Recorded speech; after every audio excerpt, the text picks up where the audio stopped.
Morning, hi. So today we're going to talk about vegan dogs, whether that's even a thing. So we're going to go through 5 things. Okay, so number 1 is going to be, can dogs be vegan? And we'll also touch on vegan cats as well. Number 2, we're going to take you through, if they are vegan, what do you feed them? Number 3, we're going to take you through how often you should feed them, whether it's different compared to a meat-eating dog, or whether it's the same, or whether it's more. So that's important to know. The 4th thing will be, what are the 2 things that the vegan dogs particularly have to have? The 4th thing is going to be the 2 things that the dogs critically must have. If you are moving them from a meat-based diet to a vegan diet, there are 2 things that dogs must have in their diet, which they cannot get from a plant-based diet, that you need to add in. And you can do that in a couple of different ways, and we'll talk to you about how we do that. And then the 5th thing will be our lead into our part 2 of our video, where we go through some vegan dog recipes, some things that we make up here for ourselves, for our own animals, and some bits and bobs that you shouldn't give dogs as well, because some things in our diets are not suitable for their digestive systems, and some of them can actually be quite toxic. So we're going to go through all of that so that you know the whole story, and then you can actually make an informed decision for yourself as to whether you feel your animals should be on a vegan diet. Let's get going. Good morning, hi. I hope you're having a lovely day, a vegan day, a healthy day. So today I'm going to talk to you about something a little bit kind of wider in issues, which is dogs, vegan cats, vegan, any animals that you have actually, about the research that's out there, about whether it's a good thing to do or not. It's a very divided opinion across people, whether you can actually feed them any vegan food or whether it all has to be meat. Obviously, as a pet owner myself and as a vegan, it kind of filtered, once you've kind of got yourself sorted in your vegan lifestyle, your food, the way you're kind of, slowly changing things over, and it does take a while, so don't panic. Don't think you have to change everything just like that. I don't think it's actually possible, to be honest. Having been through it myself, you need to have a complete and utter mindset change. Everything that you knew or you thought you knew about food, about how you prepare things, about how you buy things, about how you source things is going to have changed, because your lifestyle has changed now into this fantastic, greener, planet-friendly, animal-friendly new lifestyle. So once you've got all of that under your belt, which could take a little while, things are going to filter down to the other things in your life, such as products that you buy, for example, furniture that you buy, and we're going to do another video on that as well. And then also the other things that are part of your life, which of course in your family might be your animals, your pets, your family. So our dogs and our cats are fed on a vegan diet. Now, a lot of people I know, including some veterinarians, unfortunately, are not very supportive of that particular lifestyle for animals. But we've done our own research, and there comes that word again, research. I had spent ages trawling through lots of information I could find, everything from articles and magazines to sitting down and Googling things, to talking to people, to advice from vets, for example, and as I say, some are very pro that, some are very anti that, so you have to kind of get all the information and then make your own decision really on what you'd like to do.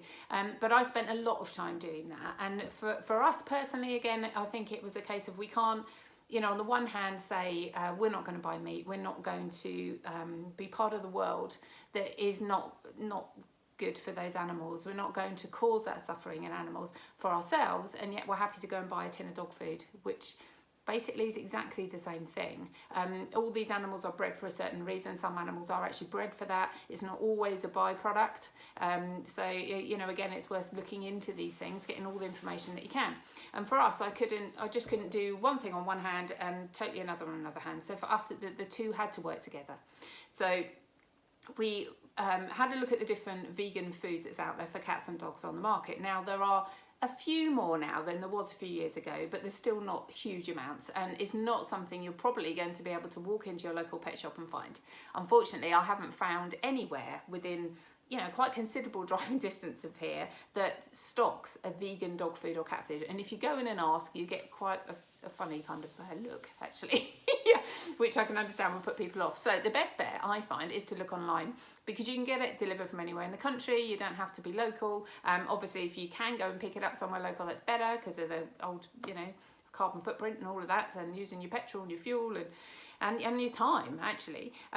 But we get ours delivered from Amazon. I have found them to be a fairly good price. I've found it, yes, cheaper on some websites, but then when you put the P&P on and all the rest of it, and it can take you 10 days to sometimes get it as well, I just found Amazon easier. So for us, we order on Amazon Prime. We get a big bag. It's I think it's about 15 kilos. You can get it in a 2 kilo bag as well. So if you want to just try a small amount, see if your dog likes it or not, you know, try the different varieties, that's a good idea. The other thing is, if you're interested in trying a different one, go to the vegan festivals. There's an awful lot of vegan animal foods that are at the vegan festivals, and they will have samples and things for you to take away most of the time. I suppose you could try them, but I wouldn't suggest it. It's vegan food, so there's no reason why not, I suppose. And a lot of them are based around sort of coconut and obviously lots of veg and bits and bobs as well. But you know, choose a brand which you think is right for you. Now, our particular one we use is the Yarra, or Yar if you're very posh and you like to say it that way. So it's YARRAH, and I shall ping a picture up so that you can see it.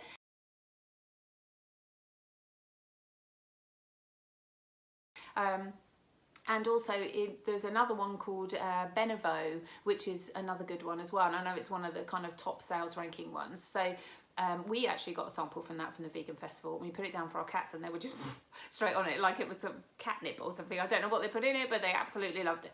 So you know, try a few different ones and see how it works.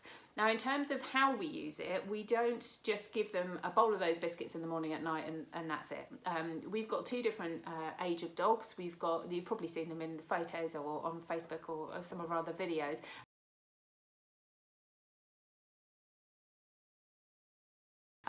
But we've got one dog called Mo, and he's coming up for 2 years old, so he's, you know, just growing out the puppy stage bit really. He's completely loose and he has loads of energy, and we feed him 3 times a day. And we have an older dog who's a cockapoo, Rosie, and she's lovely as well, but she's coming up for 8. So they're kind of different ends of the kind of spectrum really. So their diet, you could argue, might be slightly different, but in actual fact, because a lot of it's plant-based and we're not putting in tons of fat and things like that anyway, that it's all really good stuff. It's full of protein, it's high energy food, but it's not anything nasty like you would have in the meat foods and things, and the biscuits that you can buy off the shelf in the supermarkets, for example. We don't need to worry too much about their weight, because I tend to find it kind of naturally balances out. And you can always feed them 3 bowls a day if you think there's not quite enough, rather than 2, or whichever. I tend to give Mo 3 bowls a day. And this is mixed between plant food, pasta, and their biscuits. And Rosie will only get it sort of twice a day. Although if there's any left in Mo's bowl, she'll tend to go and finish that off. So that's quite good. But yeah, in terms of what to put in with it, now we're going to put some recipes up so that you can see. We do all sorts of different things. We kind of tend to chuck in things that we have in the fridge as well. We don't necessarily go out and buy specifically for the dogs. But if I do see something when I'm out, then I might often pick up an extra bag of, I don't know, you know, kale or broccoli or carrots or something that I know I can use in the dog food. And I tend to do my shopping, as I've said in previous videos before, every other day. I don't have time to do it every day. I used to shop kind of once a week, but then I ended up throwing quite a lot of food out, and you cannot do that these days. You know, it should be actually against the law. You know, not only do we have huge problems with our recycling and rubbish, not only in this county but across the country, but you know, it's criminal to be throwing out food when there's so many people that desperately need it. So if you do get to that stage, either freeze it, find a way to use it quickly, and then either make it into a meal and freeze it if you can't use it straight away, or give it to a local charity. There are loads of charities that will take food off your hands to give to people in need. We run a not-for-profit charity on a Saturday morning here through the Tesco Fair Share collections, and people that are in need can come along and get free food.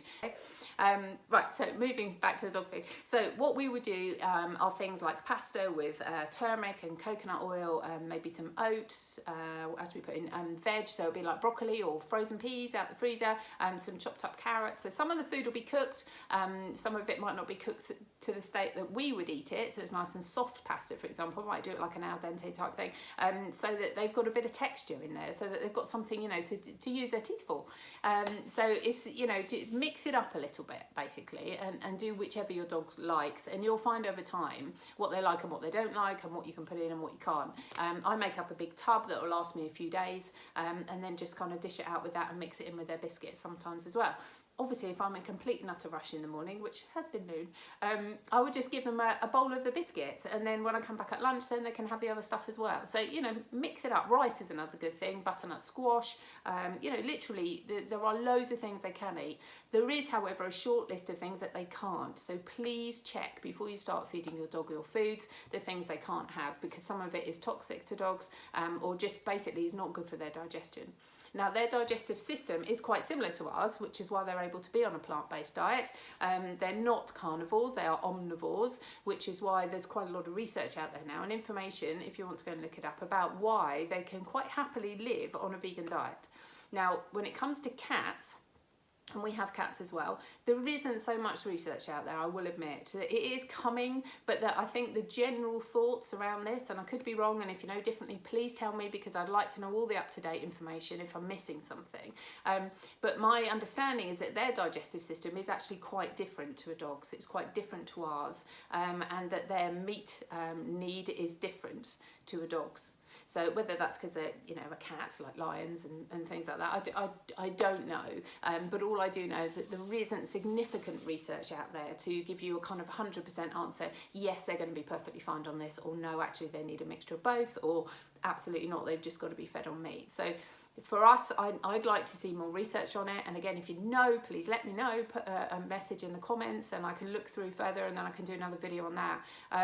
But what we do at the moment, and of course, it is slightly different with cats too, because with dogs, they're always under your control. They don't kind of wander off around the neighbourhood and then come back later, whereas cats do. So you can only control the element of a cat when they're with you, unless they're, of course, they're a flat cat or an apartment cat or whatever. I didn't mean flat like that, I meant flat. That's living in a flat as opposed to a house. Anyway, moving on. But what we do is we feed them the Benevo food, which is the one they love. So it is a vegan food. What they do when they're out, unfortunately, is beyond my control. So if they do hunt and eat things, as cats will do, unfortunately, and that is a reason why we wouldn't have cats again, I'm afraid. We very much believe in having animals in our lives, and we do have them, and I think it's very important for our children as well, to have that relationship they do with the dogs and the cats and the ducks, and everything too. But at this stage in our lives, I would not have cats again until I can see the rest of the research, because I wouldn't want to have an animal that I cannot follow or feed in the direction that we follow as a family in our lifestyle. Okay, but again, that's just our decision. You may feel differently. So I want you to have actually, if you click on the notification button, you'll know when my next video comes up. It will be called Vegan Dogs Part 2, and in that we're going to go into a little bit more depth in what we're actually doing with our recipes, what foods you can use, what foods you can't use, and we'll do some demonstrations of recipes and things as well, which you can try copying at home. It's actually quite good fun, I have to say. I mean, if you're somebody who doesn't particularly like to cook, first of all, vegan lifestyle might not be for you, because a lot of that you do need to do yourself. On the plus side, it's quite quick to bang down and get it done. Again, it's like a lot of vegan foods. You know, you can have them on the table in 10-15 minutes. You don't have to spend hours and hours cooking. Those people that say they don't have time to be vegan, that's a load of plop, quite frankly. You do have time, and if you see my other videos, I've gone into that a little bit more in there as well. So you do have time, and you do have time to do this for the dogs as well, because what you could do is just cook extra batches alongside the food you're already cooking for your family, and then just keep aside some of that to mix up with the dog's food. So it's easy to do, honestly, but watch out for part 2. It'll be on its way soon. All right, take care, have a great day.